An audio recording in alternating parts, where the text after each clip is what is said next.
write your change first. Oh, did I? Oh, yeah, okay. It goes up here. You got room? Yes, sir. Thank you. Excuse me.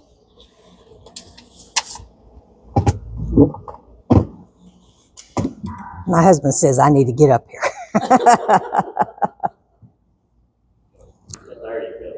That better? Okay. I don't know how enjoyable this topic's going to be, but if anybody has a problem with it, see Kathy Williams. This was her idea. She says, you need to do one on your Yarbros. So here's what we've got. Okay. I'm going to start with how the Yarbros got in Tennessee in the first place. Henry Yarbro was a private in the North Carolina militia during the Revolutionary War. And according to Goodspeed's History of Tennessee, he was one of the first settlers in West Tennessee. He moved as soon as the surveyors declared the lands open for settlement, and he's buried at the Indian Creek Baptist Church Cemetery near Brighton. He was born in 1761 in North Carolina and died in 1843. His son was Anderson C. Yarbro. Everybody called him Andy, so a lot of people thought his name was Andrew, but it really wasn't. His name was Anderson, and he's the one who shortened the family name. We only spelled it with 6 letters. Originally, it was spelled with at least 9, sometimes 10. This plaque here is located in the Townsend Cemetery in Covington, and this here is a transcription of that plaque. It says, this property has been used as a burial ground since 1855. It was first known as the Andrew Yarbro Graveyard. After the Civil War, it was used by the public and was later named after the Townsend family. And this is his grave marker, right here, that shows that they only had the 6 letters on his name. Anderson's son was Elias Daniel Yarbro, and he lived his entire life in Tipton County. Born in 1834 and died in 1913, and he's also buried in Townsend Cemetery.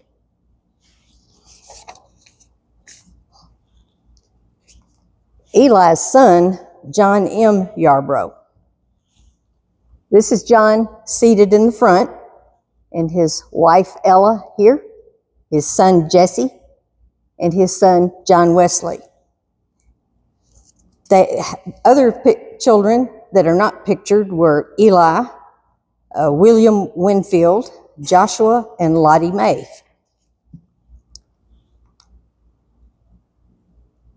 According to his obituary, it states here, he lived in Bemis the past 20 years. And this was published in January of 1941. So from that, we can deduce that he moved to Bemis about 1921. And here are the local names mentioned in his obituary. Robert Ross, Sam McKenzie, Henry Seiler, Marvin Spelling, Brody Boyd, and Jack Nickerson. Does anybody happen to know any of those people? Besides Joel?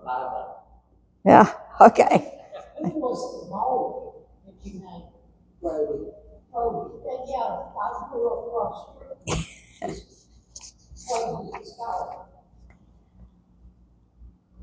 Okay, John and Ella's son was William Winfield Yarbro. Usually he went by Willie, and he worked the Bemis Mill farm. And I wasn't sure where the farm was, so I had to ask Joel.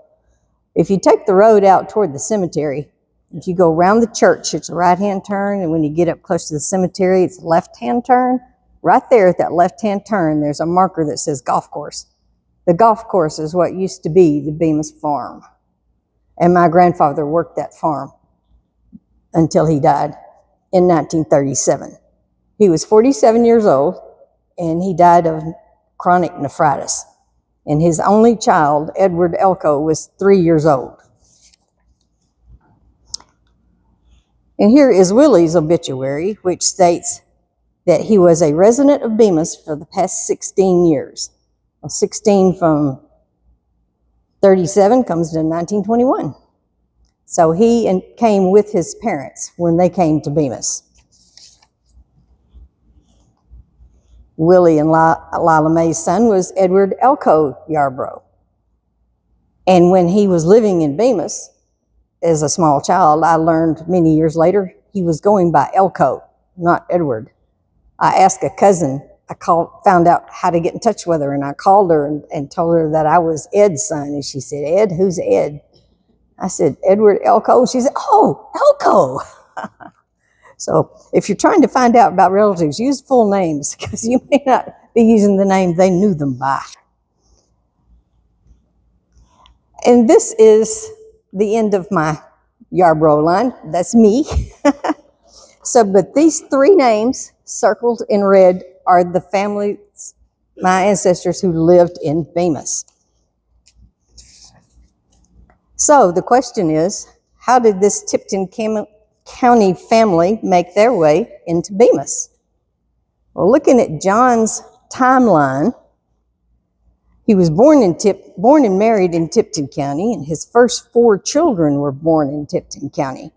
The 5th child, I haven't been able to determine place, but the last child, number 6, was born in Trenton in Gibson County. And then in the 1920 and 1930 and 1940 censuses, he's in Gibson and then in Bemis. And during my research, I came across an unusual piece called Inside the Colorful Hypnotic World of Textile Mills. It was as documented by photographer Christopher Payne. This was an interview published in the atlasobscura.com in July of 2015. And just to give you an example of why a photographer might be interested in textile mills, I included some of his pictures. Because looking at parts of a textile mill through a photographer's eye gives you a little better sense of why he may have done this. This is a mill in Pendle, Pennsylvania. Look how the colors pop in that. These are circular knitting machines in Fall River, Massachusetts. That previous picture, with all the white on it. Hold on, backwards. Back there. That was the yarn that fed the loom, and they call that the creel tree. Each of those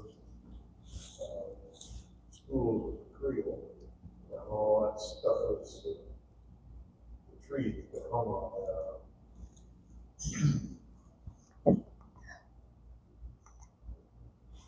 This one is a spinning mill in Millbury, Massachusetts. Look at how that color just pops with that industrial look. And in this interview, he was asked, is there anything that's changed in mills since their heyday? And his reply was, walking into one of the older mills is like stepping back in time. Visually, nothing has changed. Even the offices look like they're right out of the 1960s, with wood paneling, typewriters, and heavy steel furniture. Workers have kept old machines in service by cannibalizing parts from shuttered mills. What has changed, however, is the industry and the sense of community it engendered. One veteran employee recalled how it was possible in the 1970s to quit a job at one mill, walk down the street, and get a job at another mill in the same day. Said these kinds of factory towns no longer exist. And this leads us to a conversation that I had with the gentleman in Covington about the mill circuit. David Gwynn is president of the West Tennessee Historical Society, and I was talking to him about my Yarbros, because he is in Tipton County. And I said, he's in Gibson County, and I don't know how he got there. And he said, oh, it's the mill circuit. I said, okay, explain to me what a mill circuit is. So basically, what he told me, here is the West Tennessee mill circuit. Here, Brighton is Tipton County. And so they went from Tipton County up to Trenton in Gibson County. And of course, Bemis in Madison County. There was another mill down in Corinth, And of course, there were several in Memphis. So this was the mill circuit. And it was not unusual for people to leave one mill and go to another mill looking for a better job. They weren't getting promoted where they were. They'd just go to the next town. And so I find John in, oh, I'm sorry, wrong button. In Brighton and Trenton and Bemis. Okay. In the West Tennessee mill circuit, in Tipton County was known for its cotton production during the 19th century. Grain and sawmills, along with cotton gins, were common industries. In a quote from the Agricultural and Historical Survey of Tipton County in 2010, they wrote, Thomas Ralph built the first horse-powered grist mill in the county around 1823 near Covington. In this same vicinity, Henry Yarbro built the first water-powered mill the following year. So that was 1824. In Gibson County, there is the Trenton Cotton Mill Company, established in 1884 and is still in operation. Their website is trentonmills.com. And of course, we know about the one in Madison County. That's us. And in Mississippi, most were destroyed during the Civil War, but new textile mills began operation in the late 1860s and the 1870s in Corinth, Natchez, Water Valley, and Bay St. Louis. And then there were 4 more in the 1880s. But there is at least one other Trenton mill. This is the World War I draft registration card for John's youngest son. This was signed in 1918, and this enlargement at the bottom is taken from that first page. Right here it says present occupation and employer's name. And can't quite make out what the occupation is supposed to be. It almost looks like intermediator or intermediary, but we're not sure how that applies to a cotton mill. And the name looks like Lovira, Lovira, but we're still not sure if that's the correct spelling. But Lovira Cotton Mills, Inc. in Trenton. So we know that that's the mill that they were working in. The Mississippi cotton mills built after the Civil War, starting at the very top at the north is Corinth, Water Valley, Natchez, and Bay St. Louis. John and Ella also had a daughter who lived in Bemis. Got my pages mixed up. I'll have to pick up that one later. This is the 1930 census for John Yarbro. Right here is his name. He's 68 years old. He's the elevator man at Cotton Mill. And right up there in the top corner says Bemis. And up the side of the page right here, you cannot read it, so I turned it sideways right here. It says 4th Street. And right here's the house number. So they lived at 115 4th Street. Kathy's sister, Barbara Shepherd, took this picture before the mill was taken down. This is the elevator inside the mill. Right here. And if I understand the process correctly, when the cotton came in on the rail trucks, the elevator took the cotton all the way to the 4th floor. And the 4th floor is where it was carded and spun, and then it went down to the 1st floor where it was woven into bags. It came down to the 3rd floor where the bags were sewn together and packaged, and then it went down to the 1st floor where it went back on the train. So he was running up and down the elevator all day. That was his job. And remember the Salvage Dogs program where they salvaged Bemis Mill? Did you ever see that?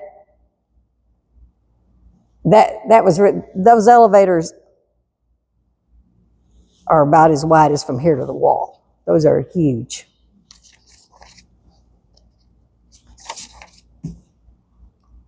This is the 1940 census for John and Ella.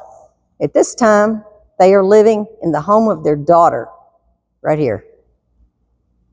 And it says 4th Street, houses not numbered. I'm not exactly sure how they went from numbered in 1930 to unnumbered in 1940, or else the census taker just didn't want to bother with the house numbers. Okay, here's their daughter. This is Lottie Mae Yarbro. She married Willie Shelton Gaines, and they lived at 131 4th Street, which was across the street and down about 2 houses from where her parents were originally. He was in the Great War, Private and Company G, 321st Infantry, 81st Division. And they had 5 children. There was Willard D. Gaines. He passed away in 2004. He married Joyce Ann Britt. Clara Mae Gaines died at the age of 3 years and 9 months. Cause of death was acute nephritis. Robert O'Neill Gaines passed away in 1986. He married Virginia Neal Duffer, and they had 3 children. Susie Ella Gaines was their only daughter. This is Susie right here. This is Willard D. here, and this is Susie.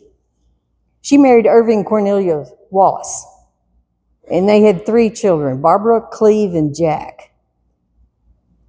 And she married second to Edward M. Hargreaves, and she currently lives in California. She's been here for Bemis Heritage Days several times. And then the youngest son was Aldridge Dinwiddie Gaines. It was interesting how his name came about. His dad in France in World War I became really good buddies with a man named Aldridge Dinwiddie. So that's where the youngest child's name came from. In the 1920 census, Willie is shown as a laborer in a cotton mill in Trenton. So I'm wondering if maybe he didn't come down to Bemis when the Yarbros came. In the 1930 census, Willie is shown as a carter in the cotton mill. So I'm assuming he was working probably on the 4th floor.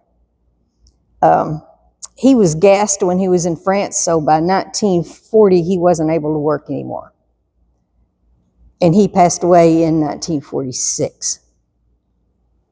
Lottie Mae was an at-home mom in 1930, but in 1940, when Willie couldn't work anymore, she worked at carting in the cotton mill. And in the 1950 census, she is shown as a card hand. I'm not sure exactly if that's just maybe a different job title for the same thing. And by 1950, she was living on Gregg Street. So she had moved from 4th Street by that time. This is a much later picture taken after Willie had passed away. I believe this is Willard D. And this is Robert and Dinwiddie and Susie. And this is, of course, is Lottie Mae. And they are all actually still in Bemis. John and Ella are buried in the Bemis Cemetery, as well as all of the Gaines family. This is Willie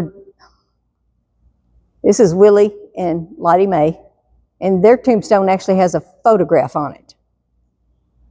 And this is Willard D., and this is little Clara, who died at the age of 3. She died of nephritis.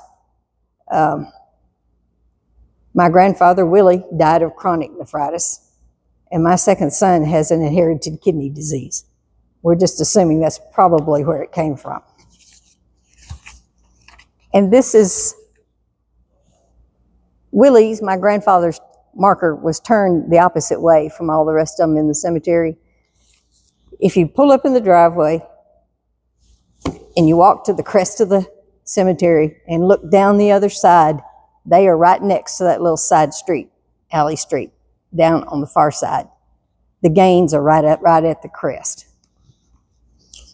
So that's the Yarbro family in Bemis. Thank you very much.